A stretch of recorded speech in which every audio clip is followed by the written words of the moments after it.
You've probably seen the thumbnails, right? They're screaming that Gemini 4 is here, but the truth is, most of that is just recycled hype.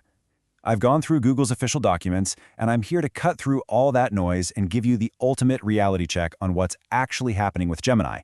Here's everything you need to know, from the real data to what you should be preparing for. You know exactly the ones I'm talking about.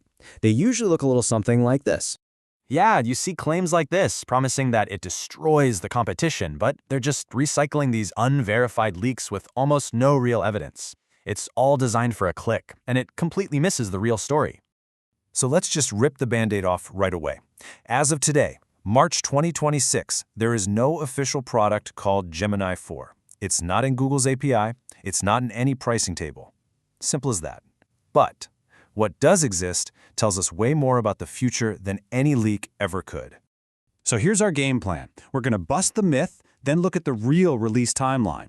We'll dive into the benchmarks that are fueling all this hype, project what Gemini 4 will actually be, cover the risks that no one talks about, and finish up with your next move. Okay, first up, let's separate what's official from all that online chatter. To be crystal clear, Gemini 4, right now, it's a speculative name. It's basically a placeholder for what's next. You are not going to find it in any of Google's developer tools or official documentation. The actual state-of-the-art model you can get your hands on right now is Gemini 3.1 Pro Preview, and that's the one that's been quietly delivering some absolutely massive performance jumps. So if we want to predict the future, we've got to look at the past, right? And Google, well, they have a very clear rhythm to their AI releases. You can totally see the pattern here. The major generation jumps, they happen roughly every 12 months, usually late in the year. Then you get these big teases and upgrades at events like Google I/O. They are just constantly pushing forward. So, based on this cadence, the most likely spot for any kind of Gemini 4 preview is the upcoming Google I/O in May. A full release would then probably follow, landing late in the year or, maybe early 2027. And what's wild is that the foundation for all this Gemini 4 hype is actually the incredible performance of the current model. The leap is already happening, folks. But before we look at the numbers, a super critical warning. Benchmarks are only meaningful if the test conditions are identical. If someone just posts a screenshot without explaining the whole setup, you're looking at marketing, not a real measurement. Remember that. With that in mind, just look at this. On a key test for novel reasoning, Gemini 3.1 Pro scores almost 78%. I mean, that's not just an improvement, it's a massive leap that puts it in a whole different league from its competitors. And it doesn't stop there.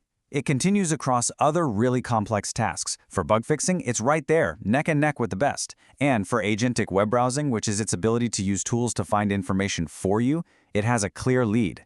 This is the capability Google is absolutely laser-focused on. So, given that this is the performance of a 3.1 model, what would a true generational leap to Gemini 4 even look like? Well, based on their research and announcements, it kind of points to a few key scenarios. First, an agentic OS, an AI that doesn't just answer questions but does things for you across all your Google apps. Second, imagine their deep think mode, which scores even higher on reasoning, just becoming the default.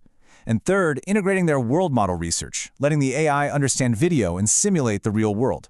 Now, in reality, it'll likely be a mix of all three.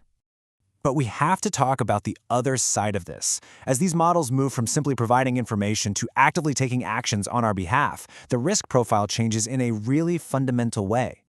So what's the catch? When an AI can book a flight, send an email, or write code, a mistake isn't just a wrong answer, it's a real-world consequence. Yeah, the safety challenges just multiply. We're talking about serious risks, from cybersecurity to privacy, as the AI gets deeper access to our personal data in Gmail and Drive. This is something Google's own safety teams are evaluating constantly, and there's a ton of growing political pressure as well.